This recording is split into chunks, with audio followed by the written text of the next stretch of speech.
Hi friends, this architecture most commonly used in projects. Step 1. JSON data and other MDM data loaded to landing zone by using the data factory and databricks.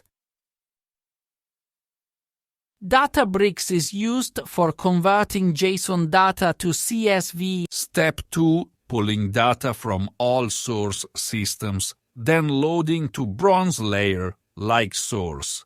Systems, SQL, CSV and Excel, Salesforce and other sources. The source system's metadata and source passwords handled in the metadata database. This data loaded by a df copy activity based on full load or incremental process. Step 3. After mounting the data lake in Databricks with Azure Key Vault, then loading the data from bronze layer to silver layer by using the Databricks with PySpark code.